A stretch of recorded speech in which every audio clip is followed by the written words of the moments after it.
Like, for the longest of time, Tate knows, like, if I would go to an interview and find out the hiring manager is a woman, I'm not taking that job. Sure. That's just how it was. That's how the boundaries I'd put for myself, because it's just like, I'm just not going through this. She has to be the main if person. it's a lady, she has to be the main thing. She has to be the attention. She takes all the glory, if there is a word. All the glory, all the attention, complimenting. Don't compete.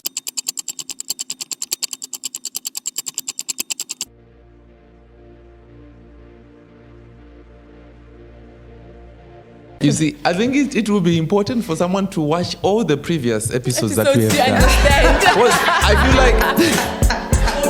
I feel like you can't just come from nowhere. That's one of the things that I'm saying. And understand what I'm about to say.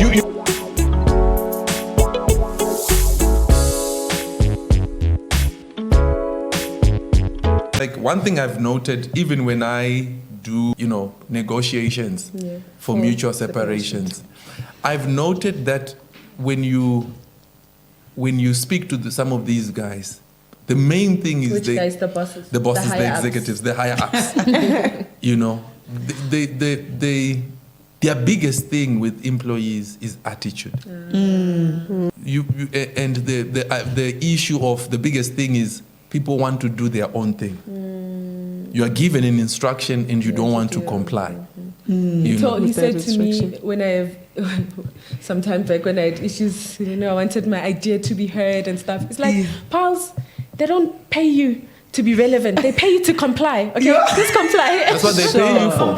So I've always kept that in my mind, like, You're paid to implement what you have been told. Not to be relevant. Wow. If you are then given an opportunity to, then you present yourself. But then don't argue. People can challenge bosses in an open plan. And you have not even fostered the relationship. It's different if you have a relationship with a person. Yes, the you have a relationship counts for something. Yes. They know where your heart is. Even when you differ, it's different. Yes, it lands better. It lands better. But you are on 5% relationship equity, and you still want to challenge. And now you want to challenge someone. It's not going to work. You see? Publicly.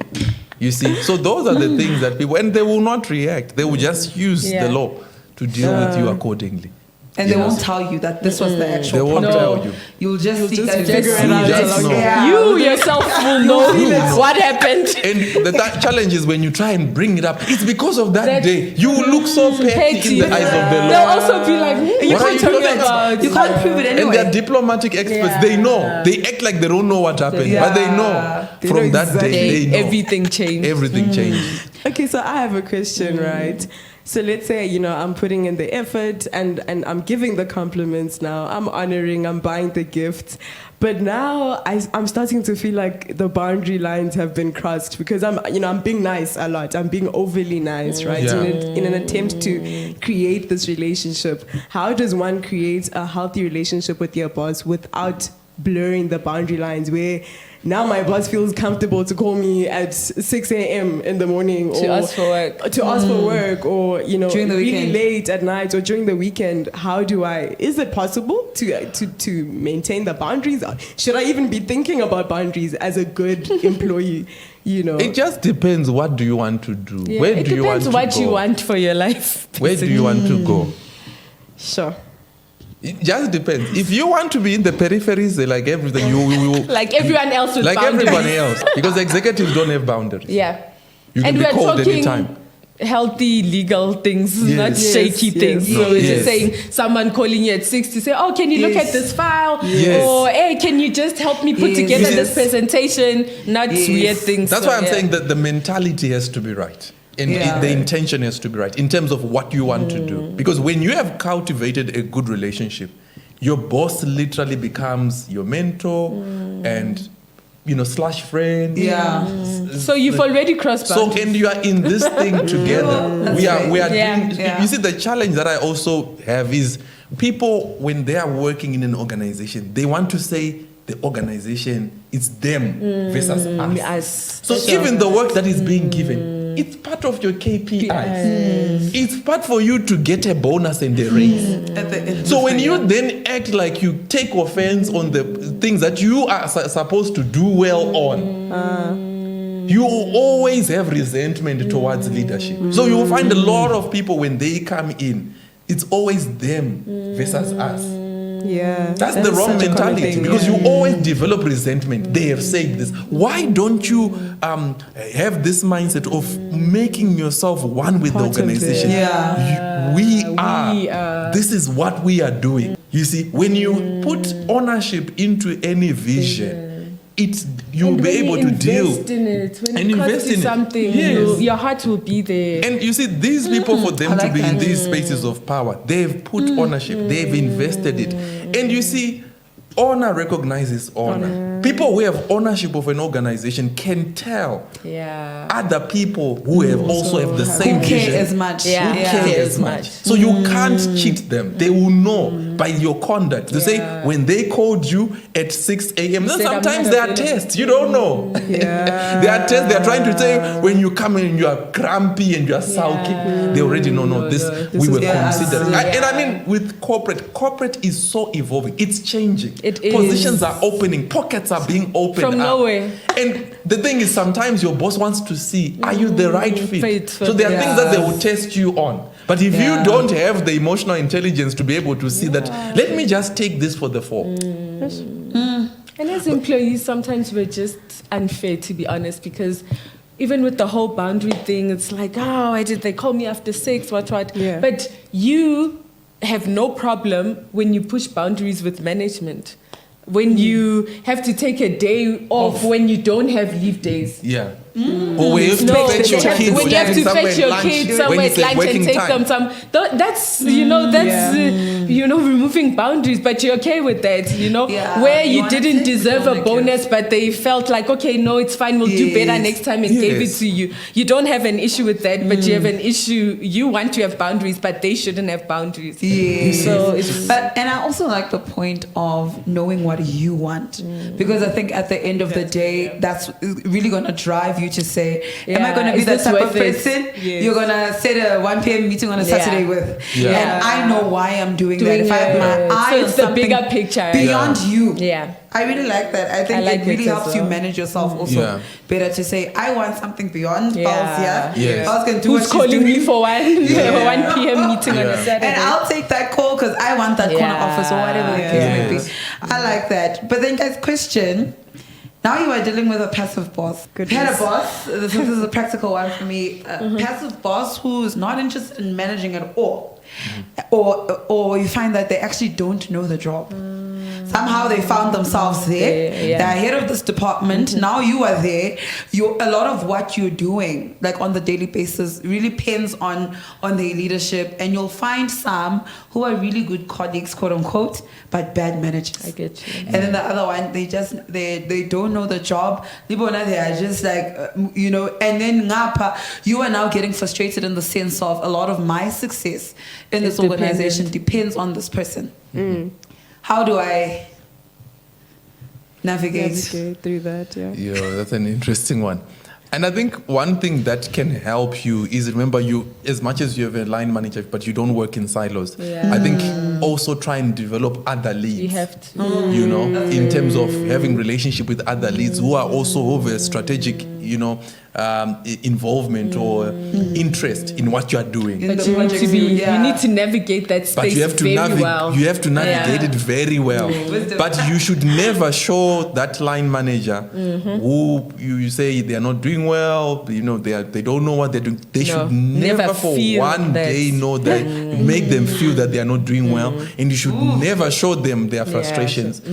Even when you do things, you act as if it's them giving you the inspiration when you push. So you have to be pushing. Some managers that are passive, you have to be doing You the can't work. be passive as well. You can't be passive. Yeah. So you have to be pushing. This is what I have said. Okay, this is where we are. Please approve this. Yeah. But You just need to take it for the team. You have but to take it for the without team. taking lead. I don't Without know, taking lead. Yes, they should without never feel. Yeah. Yeah. Yes. Yes. You want your presence felt. Yes. So I think it's Not to be another way. relevant. Yes. That's a good one. Yeah, I think it helps you, and also having other strategic partners that are in play that can just combine the efforts, because you can't jump them. To jump You them, can't, it can be a problem. Yeah. So your counsel then, Tate, would always be, by all means necessary, as much as you can, cover your manager. Cover. That is correct. Don't expose them. Yeah. You see, that's the problem. Is people want to expose their Expose manager, them. and they think Because that they think Because it's they gonna think make that them- now, They're gonna I know. they're gonna get their I job. want to show the higher that I'm your girl. that I I'm should the be girl one for running this job. department. I mean, even cases, be prepared mentally to go in cases where you do the work, your manager presents, Goes and presents exactly says what you nothing. did, and they take the glory. and they They take don't the take glory. You should be okay Doesn't with even this. You should be okay. You should be But okay. the problem is people can't. A lot of young people, they can't deal with that. Yeah. It crushes I think them. we really want credit. Yeah. I think it's a thing. We do want You want credit. the We credit. do want credit. Yes. I think when, to be honest, Especially among 2000, like we cannot deal with the idea that you worked till 2 a.m. and for someone is going someone. to take that work and present it as their own. But I don't know, and correct me, Tate, if I'm wrong. It seems as though that is generally what the nature of corporate is in today's time, that, you know, you will spend a lot of time working on something and your name will not show up there, you will not be mentioned. look at the CEOs. Are you thinking are they the ones who are They are cracking not. the numbers? They are not the ones cracking the numbers. Presentations. What's your name there? You won't see their name. When they're Yeah. going to the shareholders, people would have worked Yeah. for them. But you see, when you always are in line, because it's this issue of line manager, even in military, they take that. Your duty is to make you the Yeah. next rank. You're do there well. to support. You're that there to person. support, not to shine. Not to shine. You shine So at that's CEO the level. problem. distinction. Yes. That is You're the there to problem. support, not to shine. But the people want to shine We where want they're to supposed to be shine. supported. And that's how you can ruin your relationship with your Yes. boss. That's how you can Trying to ruin a compete relationship. Don't where you're compete. supposed to be. You're there You're to not compliment. on the same level. You're not. No. Yeah. Guys, and I've seen this thing, particularly amongst women. Sorry for singling us out. Yeah.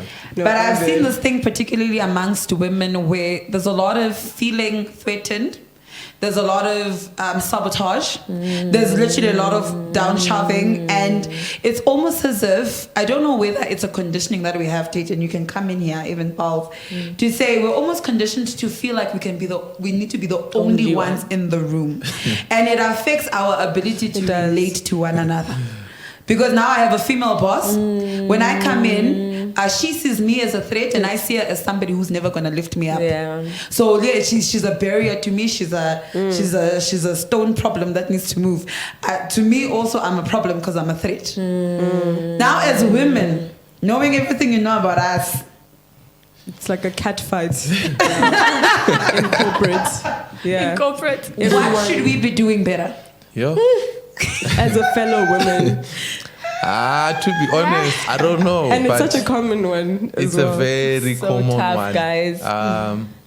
Like, for the longest of time, Tate knows, like, if I would go to an interview and find out the hiring manager is a woman, I'm not taking that job. Sure. That's just how it was. That's how the boundaries I'd put for myself, because I was just like, I'm just not going through this.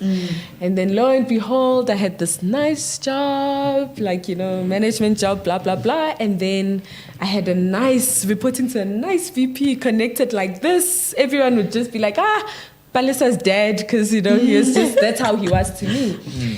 And then he got promoted. He was an exec at the time. He got promoted to VP. And now there's this opening. Open. And guess what?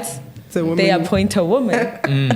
So it was like, I didn't sign up for this. It Yes. was the hardest thing.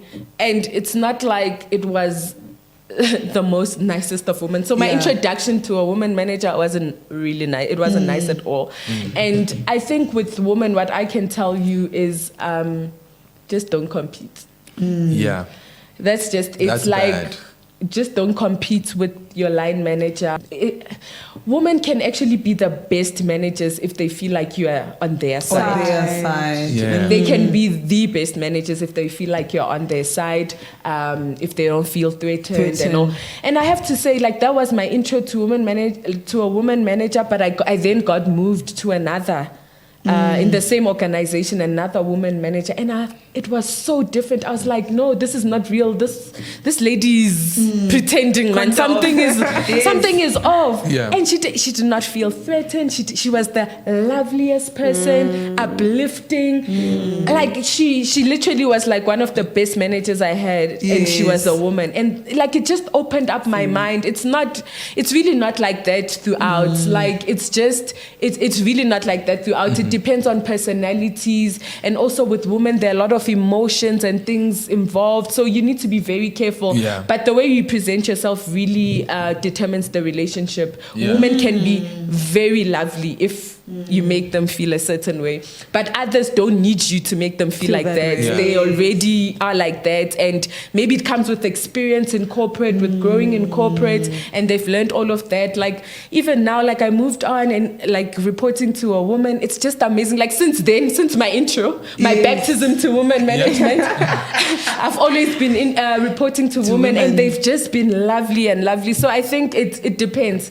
It really depends. Not all of them are like that. You do get strong women who are very secure in themselves, who actually believe in women empowerment, who are passionate about it. So it really depends. It's just that I guess the stories we've heard out there have been real crazy, and some of us have experienced it as well. But it's not a blanket thing. I think you just need to know your manager, know how to handle them and navigate them, and always remember the big picture. What you want this to work, so that you can move forward as well and have a healthy environment. So Yeah, I totally agree. I think you literally have to know that you have to be humble. That's the right term. If you're going to deal with them. You summarized it well. Yeah. You just have to be humble, because if you have a line manager who's the lady and they feel threatened by you, it's going down. It's going down.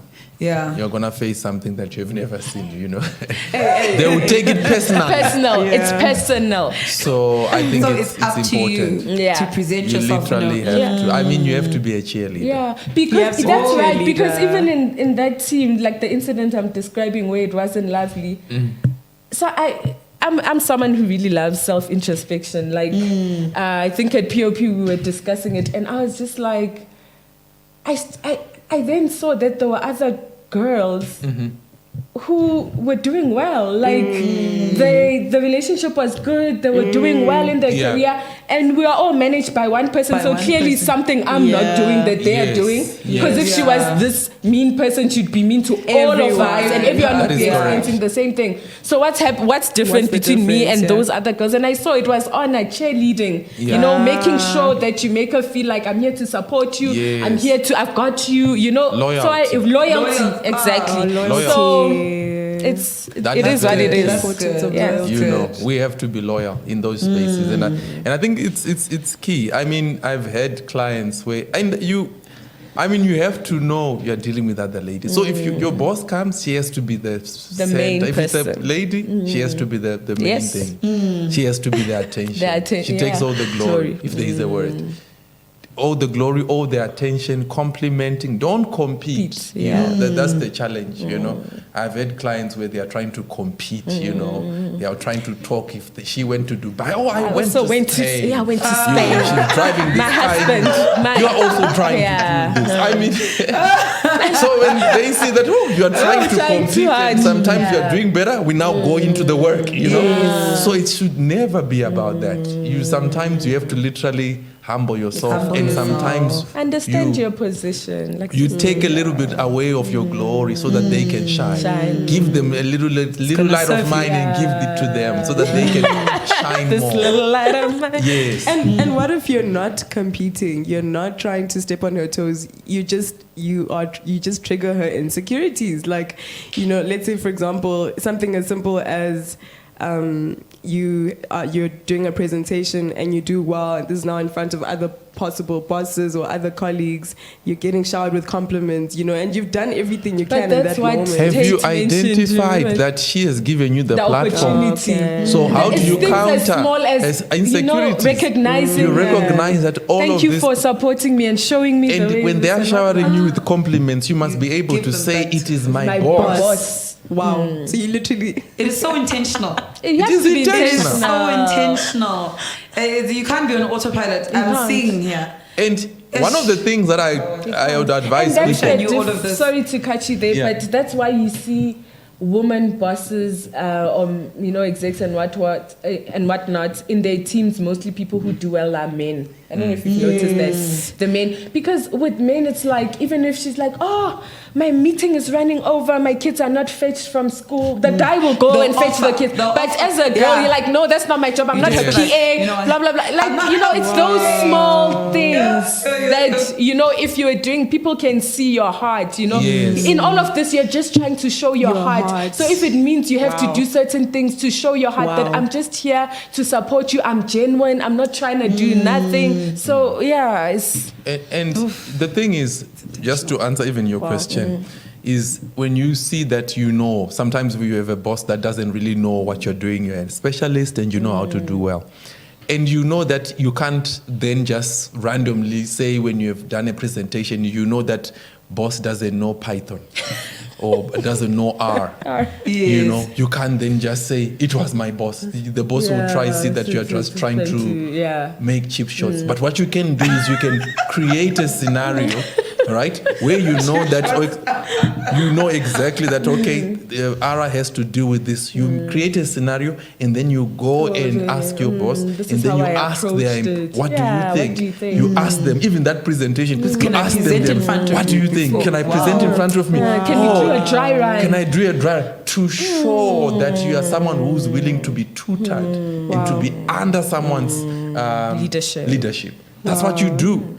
You're using, some form of emotional intelligence. But if you then don't even consult your boss and your boss has to see the presentation the first time on the day, and you shine and say thank you to everything, and you are not even you're shining. put your boss to, that's why you find even when you make a blunder, because most of them, they make those presentations because they want to show to the exco that they are way better than their bosses. Your slides are on point, and then when they start asking you questions that are beyond you that have experience to do. Many people who have good relationship with their bosses are willing to stand up at that point, and answer some of those questions and push back with other departments. Because in other departments, you're not going to get everyone who's going to cheer up for you. You're going to be finding these mean guys who are going to be there. But if you have cultivated a relationship with them, you'll find your bosses stepping in. But if you have that attitude, they will leave you and you drown in the deep waters on your own. By yourself. Because you have not consulted, you have not allowed, it because you know it all. So those are the things that I think they are very key. Yeah. Hectic. And I think for me, it also reminds me of something I wanted to ask about now, the awkwardness of navigating relationships with colleagues above your boss's level. So now there's maybe, let's say your boss is a senior manager and then, but you because of exposure, of course, you have now exposure to exco and the VPs, and you want to make do, you want to cultivate and you want to maintain those relationships, but there's also your boss here. What is the wise way of navigating that in a way that's not going to trickle any feathers, that's not going to make it seem as if, because I think the corporate culture is people are always trying to climb, and then now people are always trying to look at, now I'm talking to this person, so now you're trying to climb, yes, and I'm going to climb on top of your head and that sort of thing. Yeah, that's very important. I think the most important thing, you must know the main thing. The main thing is your relationship with your line manager. That is the most important. It's more important than the one with the CEO. You can't sacrifice that. The others you can sacrifice. The other ones you can say, because they are not involved in your KPIs, in your day to day. So if you get excited because this VP from this other department has made you get excited, you're literally going to you're going to be a one-hit wonder. You're just gonna experience that moment alone. And it's gonna be done. So what I will usually say is always get the blessing. Yes. Don't first create relationships with your boss not knowing. Or your accountability. It's the easiest thing when you actually, how I found it to be easy is actually explaining to your boss, oh, I'm interested in, I don't know, whatever it is, finance, to know certain things. Do you mind introducing me to whoever? And they feel involved in this. And it's like they know what's happening. So when you're walking into that office, it's not like, what is she doing there? She's not checking. Yes. What are they talking about, just always keep them involved. It's all about emotional and ask them, what do you think? Do you think it's a good idea? If you think I'm not ready for that relationship, it's fine. Just let me know when you think. Because already, I wish I knew this stuff, because for me, I would just go ahead. And what about that? What about that instance where, okay, let's say you're starting a new role, right? And you want to do that, and let's say, for example, you're interested in the finance department, but your line manager does not get along with that particular, department head, for example. But, you're interested in cultivating a relationship with these other bosses or these other line managers or the people that are above your line manager, right? How do you then, so do I just hold on to this one relationship with my line manager and, not then pursue other relationships because my line manager doesn't agree with those people or doesn't get along with them? What's the best way to navigate that? So because it's like there's a break. You can tell she's a law firm girl. Yes. You can tell these are So it's like there's a break, right? Yes. So if there's a break, if there's a break between two roads, what do? You make a bridge. You become the bridge. Make that relationship. You have to find a way where you can get buy-ins from both. That's very important. Yes. Sure. So you have already identified. So you have to now see where is it that we can cultivate this relationship and make it work for and your make boss it as work well. for your bosses as well. Hey, Because at the end of the day, you need to know the most important relationship is with your boss. So many a times people have great relationships with other people, because that's the challenge that I have. And it's so sad when I've listened to your stories, when you try to do these mutual separations or try to take over these cases, is that these people have these great relationships with the CEOs and stuff and not with the line manager. But when push comes to shove, they are fired. These CEOs don't even step in. They are not involved. Because that's not their level. That's not their level. That's not their qualification. They can't just come from up there. Deal with something down there. They probably don't even care that much. Just what's happening? That's weird. Why he It's a bit awkward. Even if it becomes very it's not worth it. And they'll choose your boss over you because your boss is more valuable. Yes, it's not worth it for them. Remember, your boss sits in meetings that you don't not sit in. You see. So that's the challenge. They have She has an opportunity, a voice that you don't have. You only have meetings that your boss has with you. But in other management meetings, you are not there. So you don't even know what's being said. And you're not even there to defend yourself. Hey. So you see, so that's the most important relationship. But if you find that it's really difficult, I think you have to play cat and mouse. That's the last, for me, it's the last resort. It's the last resort. What does that mean? Cat and mouse is where you have to just be playing both sides. And you make sure your boss does not realize I'm saying that's the last, because sometimes it's so difficult, especially when they are sworn enemies. And you want to make, and you find that the relationship is not working. You have to play cat and mouse. But you must ensure after space. It's a very dangerous. After meeting with this executive, go back to your boss and compensate so that you make sure. No, thank you. I think this is some practical wisdom. I don't want to close it off with one question though. Now we're dealing with a bullying situation, so all else has failed. I didn't exercise all the wisdom that I should have. And yes, in a situation. You're now here. And now I'm in a situation where it's extremely toxic. I am being I found myself in a situation where I am being bullied, by my boss. And I'm still working in that same department. Is the best thing to just leave? Or do you feel like there's some relationships between bosses and subordinates that are just they've gone beyond the mending, beyond repair? what is the best thing for me? Now I have this wisdom. Now I have some practical tools. Do you cancel that I leave? Or do you cancel that I stay and try mend? I think it depends how far it's gone. Sometimes it's just gone too far. And it's only beneficial for yourself to find a new space to exercise this newfound wisdom that you have, and start on a, clean slate. Because sometimes it's like with any other relationship, with friendships, there are things that happen where you're like, we just can't go back. There's no going back. So it's like, it's one of those. So just find yourself a new space and be the good employee, do the right thing. Yeah. Do you like this HR thing where people go and report their bosses? Do you find that it works? I mean, you have a so-called HR in every company. You'll talk more on it. I want to hear this from Tate.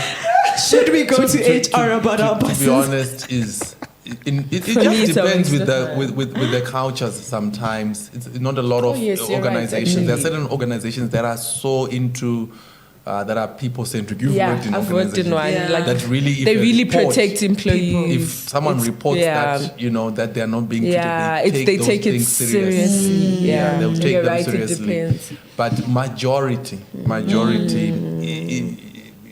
they usually favor the manager. So because sometimes you find that you're trying to report a manager who's way higher than the like HR a VP person. And the HR person is a HR consultant. HR consultant. What do you want them to do? What can they do? They report to the VP for their bonuses. They're even afraid to meet with the VP. So what is going to work? When you see in those spaces where it's so difficult to use the human resources channels that are found within the company, the best is to at least find another space where you can just start from scratch. I think maybe you can do those things of grievances and stuff for formality, that when you have to go, I guess, to CCMA, you've got something. But for formality, don't expect anything from it, in my opinion. Hardly it becomes a difficult, because even HR, they're in a difficult situation. It's hard. Very it's not hard, easy. So I think and if you decide to stay, know that you're going to have to work extra hard to try and bring back those parties to change them, to change their heart in terms of how they view you. So it's going to be extra. You have to do way extra. So sometimes you have to show so much honor and so much love with nothing being returned. And sometimes I guess it's worth it, maybe. Depending on what you want also. Depending on what you want as well. Yeah. And I think sometimes when people see that you have changed your ways, they might give you a slack. But it has to be, I think, over a long period of time. Over a long period of time. So, guys, thank you so much for coming through. I hope someone was listening and managed to enjoy this podcast. Thank you so much, Pals, for coming through. Like always, it's always an honor having you and the crew. Thank you so much, guys, for coming through. So, guys, remember to like, to share, and subscribe, and tell everybody there is a new kid on the block. Uncut with Tate. So from me and the crew, ciao. Ciao.